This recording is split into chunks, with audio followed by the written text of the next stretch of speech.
Today's video is sponsored by Surfshark VPN. Here I am, a real-life human being, choosing to look down the barrel of the camera to you, the viewer. Because without words, we communicate with our eyes. Hi, Ugly. It's me, Bussy, and welcome back to Hot or Rats. And today we've got quite the full plate as we'll be catching up with some drag news around the world and then jumping into my review of the premiere of Canada's Drag Race Season 5. That has, yes, just fully cured my depression. Boo! So first up, I would be remiss to not talk about the departure of Lala Ri from the art form of drag. Over the past week or so, Lala has announced through various media outlets that he is done with the art form of drag and will only be using the pronouns he, him moving forward. And Lala Ri, the drag character, as we once knew her, is now dead. May she rest in peace. And I think I speak for a lot of fans when I say this caught us off guard, especially considering Miss Lala had quite the fan base and actually had found a lot of success on her most recent appearance on All Stars 8, where she left with the title of Queen of the Fame Games. As to what Lala's doing now, he says he'll continue to create art and perform, but is focusing more on himself and his music. He had these parting words to say on Instagram. I owe a lot to my drag era for all of the success. And I also want to state this, that I don't want you guys to think that I am trying to create this masculine macho persona, because I'm not. I just want to be considered a queer artist, and I want to do a lot of things outside of drag. Drag for me was never meant to be a full-fledged thing, I guess, because I was kind of pushed into it. But now it's time for me to move on, because now I feel like I've accomplished all that I want plus more. And now it's time to create a new chapter in life, you know? And with that, I truly wish Lala the best in all of his creative pursuits.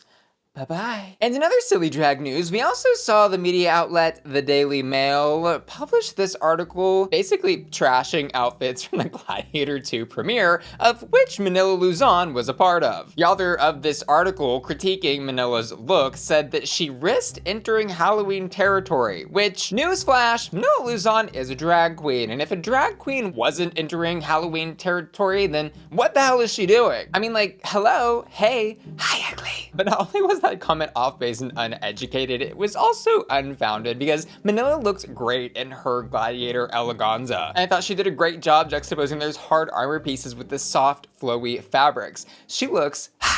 And honestly, I'm really thankful for this queen's slay. But you know what else I'm thankful for this holiday season? Being able to browse the internet safely and securely with the sponsor of today's video, Surfshark VPN. Because here's the real gag of the season. Whether you're browsing the internet at home or traveling and using public Wi-Fi, you never know what bad actors could be lurking in the depths of the internet, just waiting to snatch your sensitive information like bank account logins and email credentials. But with Surfshark, your internet browsing data becomes encrypted, anonymized, and secured in a private VPN tunnel. Surfshark VPN can also help you avoid price discrimination and help you get the best deals when shopping online this holiday season. And you can also unlock geo-restricted content on streaming platforms, like, for example, every season of Rupaul's Drag Race All Stars and Untucked. And best of all, Surfshark VPN can be used on all of your devices with unlimited device logins. Start downloading Surfshark right now by visiting surfshark.com/Bussy. And as part of a special deal, you'll get an extra 4 months of Surfshark for an unbeatable price. Oh, and there's no risk in just trying it out, because Surfshark offers a 30-day money-back guarantee. Thanks Surfshark for sponsoring today's video. And finally, I know we've got about 17 different seasons of Drag Race currently airing, with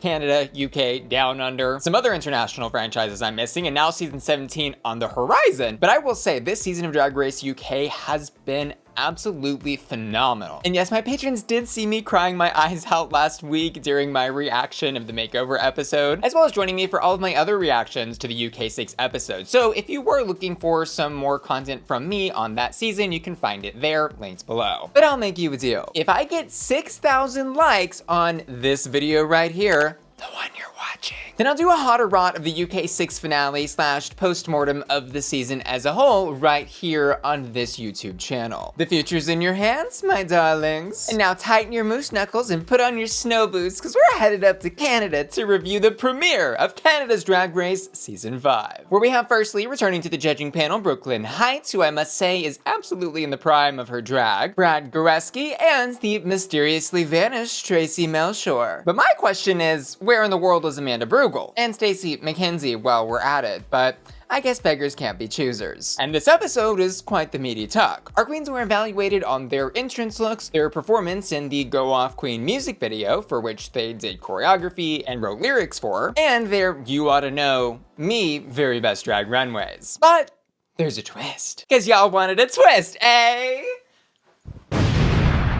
Actually, there's kind of several twists or changes to the Drag Race format for this season. The first being, I'll point out that the queens enter the workroom separately this season. And I did see some people complaining about this online because they were missing that initial interaction of seeing every queen's reaction to every queen entering. But personally, I kind of like the separate entrance format because it quickens the pace of the episode, and honestly, we get plenty of workroom dialogue as it is already. But the real twist of the episode that I've already hinted at is that Brooke announces to our cast of queens they'll be awarding 3 roses and 3 thorns during critiques this week, where for each of the 3 categories of this premiere, entrance look, music video performance, and very best drag runway, a queen could earn either a rose or a thorn, where a rose will guarantee a queen's top placement and a thorn will guarantee a queen's bottom placement. But wait, there's more.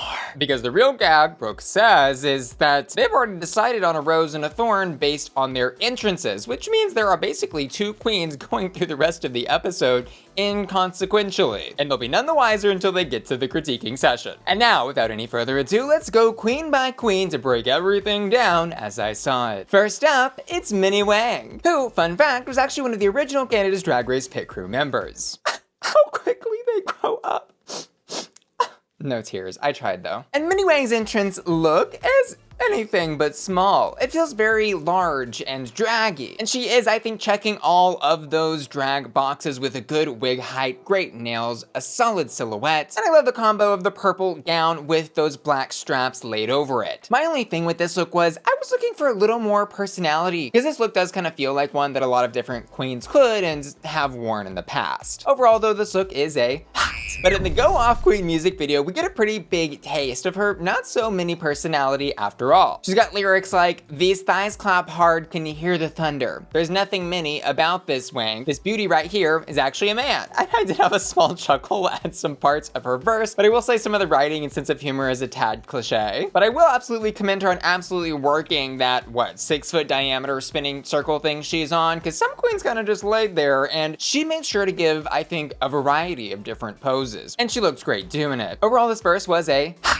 And I think Minhi Wang had some solid but safe performances in the first 2 parts of the episode, but where she really shone bright like a diamond was here on this very best drag runway. Cause mama, this is a gag and a half. She's giving us a beautiful red, ornate, and gold dress with a golden 3D printed dragon wrapped around her body. Complete with a train and this gorgeous dragonfly or dragon wing inspired halo crown. And what I think she does that's very smart in her drag, I'm noticing, is she actually emphasizes her very muscular shoulders and stature to give her an even crazier hourglass shape. My only critique here is the shoe, which in that white or cream color, whatever it is, kind of sticks out like a sore thumb. But that's a small detail, so we'll give it a pass. I'm gonna give this look a hot.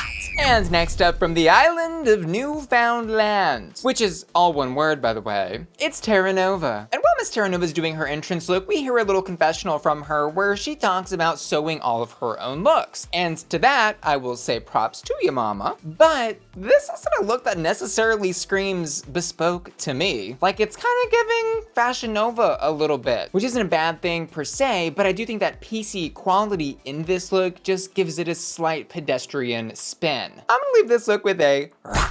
And Miss Terra Nova actually opens up our music video with the lyrics, "Supernova, bitch, the game's already over." And I'll say the best part of her performance in this music video was probably her choreo and outfit, which was her best outfit of the 3 tonight. The judges got that right. But my issue here with her verse was more so to do with the delivery of her verse, which just felt a little lacking in personality and slightly staccato. I think there were moments in the verse where she could have got a lot more animated or done double time on the rap in sections to quicken the pacing. Because as it was just a little flat and honestly was a soft rot for me. And finally on the runway, she's giving us blue, dripping, wet, water, ocean, dripping in pearls, realness. This look was okay to me. One part of this is saying Sailor Moon, maybe another part is saying prom queen, and the whole thing is screaming drag queen got pushed into the ocean and is singing her last siren song. The look is very top heavy, like if a strong breeze came by, I feel like she might topple over. And Brooke even refers to this look during critiques as hodgepodge, which I don't think is totally wrong, but there are just a lot, again, like her entrance look, many different pieces and parts that don't totally come together for a cohesive vision. So overall, this look's gonna be a soft for me. Next up, all the way from, as she describes it, Bollywood, it's Sanjina DaBish Queen. Sanjina describes herself as our trans Fijian Bollywood mother-tucking remix bitch. And we also learned that she is the drag daughter of the Virgo Queen, who's also in this season, which is pretty crazy to have a drag mother and daughter competing on the same season. And also even crazier once we learned that Sanjina is 32 and the Virgo is 25. Anywho, for Sanjina's entrance look, she is giving us orange Bollywood glamour. And I really love how she's layered all that orange and gold lace, like specifically in the brassiere, and how she used many different tones of orange throughout the skirt and gloves and headpiece to really complete this look. And if you look up Bollywood dance costumes, this is pretty much exactly what you see. I think she did a great job of hitting the head on the reference and dragging it up a bit. I'm gonna give this look a and in the music video, I'll say she was one of the few queens who really had a lot of palpable fun delivering her verse. She mixed in some, what I'm guessing is Hindi with the English parts of the verse, and also added some onomatopoeia. For example, I shake, I wind them hips, I whip, I grip, I dip, rip. And she even got the song title in her lyrics at the end there when she said, "Go off, DaBish Queen." And even though I didn't totally understand everything in her verse, I had a lot of fun and enjoyed that she brought herself into this more than anything. And I'm gonna give this verse a hot. And finally on the runway this week, Sanjina is giving us a gorgeous royal blue and silver garment. The hat is hatting, the sleeves are sleeving, and the silhouette is silhouetting. Everything about this is royal, beautiful, gorgeous, and rich. I love every detail, and I'm gonna give this look a hot. And despite her confidence throughout this episode and strong delivery on every single front, I was actually shocked to learn as she shares in the workroom that she struggles with body dysmorphia, which ultimately inspires a great conversation between her, Makayla Couture, and also Jaylene Tyme, the three trans girls of the season, where these three talk about being at home in your body and being comfortable with their transition and how not everyone's transition looks the same, which is a great example of why representation matters. And I hope Miss Sanjina and all the other queens watching see and feel the love for their art this episode. And next up, it's our bite-sized fashion illustration come to life, Perla, whose entrance look got me all giddy off the bat with that tightly tailored little bodice pants or jumpsuit situation thing she's got going on. That combo is fierce and she looks great in this look. It's also giving a little bit like a nod to Gucci with the pattern. And I love how she's accessorized it with those black chains and rhinestones throughout the look. But like, not too many rhinestones. Just enough. The only reason I didn't do 5 flames for this look was the hair. I think an updo would have fit this a little bit better in my personal fantasy, but overall this look is definitely hot. And her Go Off Queen music video verse starts off with the lyrics 403, now she's 416, which I'm guessing must be like some reference to Canadian area codes, which kind of went right over my head. And honestly, I feel like area code references, which she wasn't the only queen to do, are a little cliche at this point. Anyways, after opening with that area code bit, the rest of her lyrics focus on her fashion sense and whipping her hair and cashing her check, while delivering everything in, honestly, a fairly dull, monotone voice. This performance was a rat.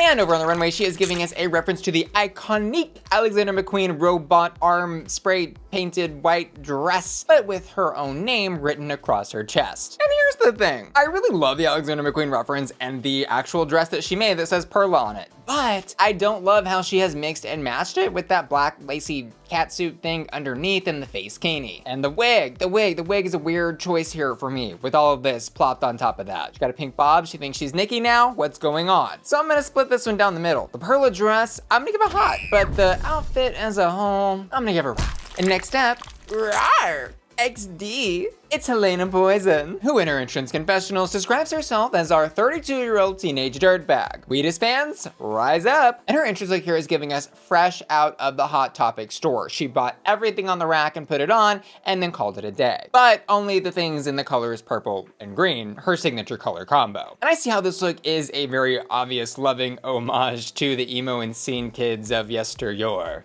I was one myself. However, I sat here with this look for a few minutes and couldn't help but want just a little more glitz and glam and elevation to what I was seeing. Because as is, it's just a tad pedestrian. I'm gonna give this look a warming And for Miss Helena Poison's music video performance, we have her here again clad in purple and green. Though I will say I think this is actually the best of her 3 looks tonight, and I wish this had been her runway, but I like it here too. Her lyrics are also really fun and bring in a lot of that emo teen angst, which is palpable as she sings. Step inside my weird nightmare. My beauty makes you anaphylactic. Elder emo queen of scene. No antidote, no saving your soul. Hold on the line for poison control. This music video performance was branded, fun, and it's clear she understood the assignment. I'm gonna give this a hot. And finally on the runway, girl, guess the colors we're seeing Miss Helena Poison in one final time. Purple and green. But this time she is leaning into a dinosaur fantasy with, like, she says, some 3D printed purple dinosaur scales that have green teeth poking out of them. And the last thing I'll say about the purple and green situation is I get that that's her brand,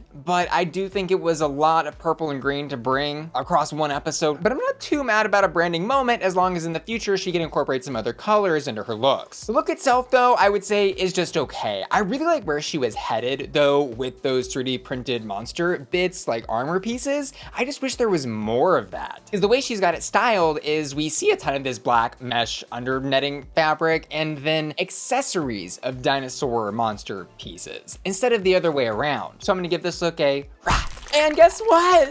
It's finally time. Jaylene Tyme, who in her entrance confessional describes herself as our indigenous transgender two-spirit human person. And this queen is fertile. We also learned that she is the drag mother to Geometric, Kendall Gender, Venus, and Shelazon LaRue, all of whom, by the way, have competed on Canada's Drag Race in the past. And when she came in the workroom, from my American perspective, I at first thought she was doing some sort of like old Hollywood meets horror movie camp look with that red handprint across her chest. So my ignorant ass later learned that the red handprint is actually a symbol for the movement that is meant to acknowledge the murdered and missing indigenous women, of which there are thousands in Canada. And I put some links in the description of this video for you to read more about that. But not only does this look great because she looks damn good, but also because of the symbol for the cause that she is shining a light on. This look is hot. And in the music video, she said, "Let me sit and spin, y'all watch." And the thing is, she's pretty much the only queen that sang her lyrics, which I think was actually really refreshing in this song. She sang lyrics such as two-spirit diva shining on the stage,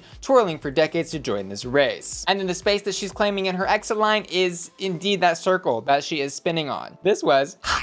And over on the runway, she's ready for her close-up, Mr. DeMille. Here giving us some more old Hollywood glamour, this time in a beautiful blue sequined and ruffled garment. And this look gagged me a little bit for sure, not only because she just looks drop dead gorgeous, but also because when she stepped out on the runway, I saw James Mansfield for just a little bit. Anyways, the sequining silhouette and style are totally locked in for Miss Jaylene Tyme, and I agree, this is her very best drag, and I think this look is hot.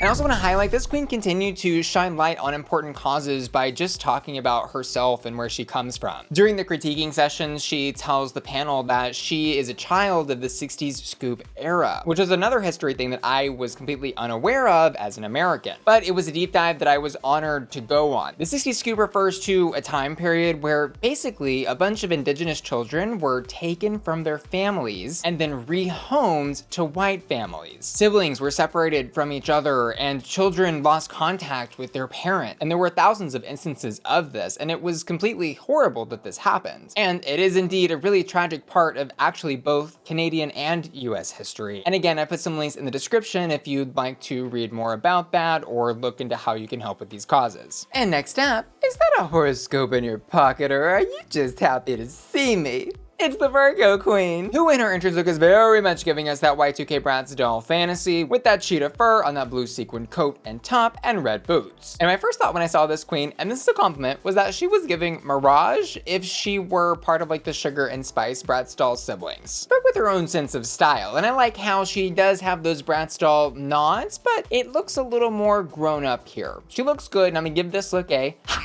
And the Virgo Queen actually closes out our Go Off Queen music video really solidly, I must say. She sang, "Queen of Mother Virgo is about to go off, singing it high, bringing it low," with those vocal inflections. And then she ends her verse with, "Standing on my business and I know that you can't take it. Go off, Queen." And not only did she have really fun, solid lyrics, but I enjoyed her choreography and outfit as well. This performance was a hot. And Miss Virgo Queen also killed it on the runway. This look is phenomenal. And this gagged me not just a little bit, but a lot of it for sure. This is like Bratstone Y2K, but in the 70s. And I love that sequins top and pants bell bottoms and how it explodes into that ostrich feather at the bottom and has ostrich feather on that chain belt. Like, this is just delicious, scrumptious, yummy. And overall, this look is hot. And next up, grab your Bibles. It's Oh My God. And Miss Oh My God opens her entrance look with, I'm Oh My God and I'm here to take you to church. And at first, I was sitting there thinking, oh, she's doing a bit. But then she continues to mention God and spirituality many other times throughout the episode. And I realized she wasn't doing a bit and that actually religion and spirituality and loving God is a big part of her drag. Go off, religious queen. Her entrance look is actually pretty wild and one of my favorite of the cast. I love this dark blue dress and with all those crazy campy details like the open mouth with the buck teeth that open in her pink boots and those crazy arm sleeves that come out of a strange place and make her look like she has tiny arms. It's giving camp, church camp. This look is hot. And in the music video, I've got to say her delivery in this is one of the best. She understood the assignment of putting as much personality as you could into this like 30-second verse that a lot of queens didn't get that they were supposed to do. She is fully in her nasally camp woman of a certain age character while she's performing this verse and singing about the Lord's blessings, mind you. And while I'll say I absolutely enjoyed the delivery of everything she did here, the lyrics were a little bit of an eye roll to me. She sang things like, God loves you as you are, your queerness is perfected, God is here, you're free and clear, your blessings are protected, and then ends her verse with God bless. Like, mama, this is not RuPaul's church camp. And I love that she's all for positivity and blessings and all that good stuff, but as somebody who grew up in the South and had religion kind of shoved down my throat ad nauseum, I just have a personal distaste for it. That's all. But to each their own, and to Miss Oh My God, I say, go off, queen, because this performance was hot. And finally on the runway, she said, God's back again. Here she is in like a white to gray ombre robe, and here I am dressed like gay Dracula. She's got her religious crown on, she's doing her thing, she's ready to take us to church. I'm the disease, she'll play the doctor, she's got the cure. I don't know what's going on. This is not my cup of tea, I'll be honest. It's not bad, but it looks like it belongs in a nativity scene or something for Christmas. So I'm gonna give this look a rat. And next up, diamonds are a girl's best friend. It's Tiffany Ann Co. Miss Tiffany Ann Co is really leaning into the branding of her namesake with that signature Tiffany color in her look here. It's giving super cutesy, demure, mindful, and all that jazz. And I'll say, is this the most like gaggy or crazy conceptual thing we've ever seen on Drag Race? No, but it's cute, she looks great, and it's branded. So I'm gonna give this look a hot. And in the music video, she is another one of those queens who really understood the assignment of putting her entire charisma, uniqueness, nerve, and talent into this track. Some of the lyrics she sang were, sure, not the most original, but her delivery was pure attitude. Pick your jaws up off the floor. Like, who the is this gorgeous?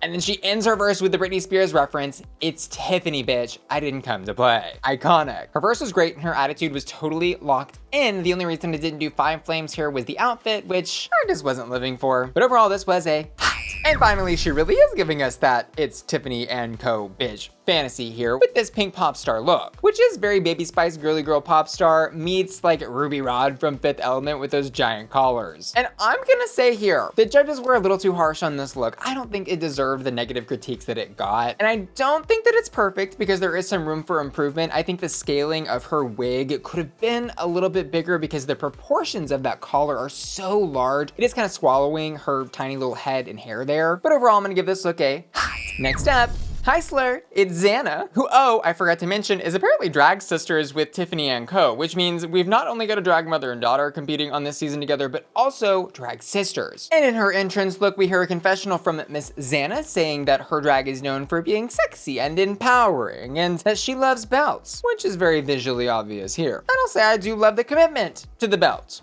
And she looks great. My only issue with this was some of their proportionizing in this because all the belts are the same size. I think doing a slightly bigger or wider belt in the breast area and then a slightly bigger bottom part of this or a more connected bottom part of this. Like I think there's just a little too much disconnectedness happening between the different strips of fabric. But that's a small little complaint that I have and whatever. She looks good. This look I'm gonna give a hot. Her music video performance though. Left me scratching my head a little bit, and it wasn't my lice. My lice. Because her lyrics started off strong and comprehensible, singing "Kiss me in Paris, moi bonjour, pain and pleasure at my leisure." But then things got really confusing when she started rapping, "You're the download to MP3, can't come for me, max capacity. Xana do," the movie reference there, "Xana don't, can't catch me, not my clout," which I don't know, maybe I'm just like really tired and have been staring at Drag Race lyrics for like far too many hours, but this did not come across as immediately understandable to me and felt more just like a bunch of random phrases or words that loosely she sewed together. Overall, I'm gonna say what she gave her was a safe hot. But over on the runway, she served one of my favorite looks tonight. This is so delicious. I love the tailoring of this tiger suit and how it's accentuated with those pink silk fabrics. This look is giving me like Cirque du Soleil circus ring master meets "I've faced worse monsters than you in Hollywood for years" CEO business bitch. This look is fierce, it's sexy, it's fashionable, it's fun. I'm gonna give it a hot. And finally, all the way from the Canada's Drag Race Season 2 Makeover Challenge with Isis Couture, her drag mother, it's Makayla Couture! And let me just say, on the day that Makayla Couture was born on Canada's Drag Race, an angel was born. And her entrance look is giving us that fell from heaven meets Grecian goddess with a touch of couture wedding eleganza. And I absolutely love how all those feathers come off the back, and she's accessorized this look with those gold ringlets in her braids. This look is totally hot. And in her music video performance, Makayla didn't just eat mama, she left everyone else in the room starved. And it's hard to articulate why exactly her verse is so great, but I think it has a lot to do with how she builds on her lyrics in the pacing and delivery, and has these fun onomatopoeia moments in the song, like for example, when she says, "Throw this ass back, see them girls, they be shaking. Keep your eye on the black beauty, no mistaken. Asthma."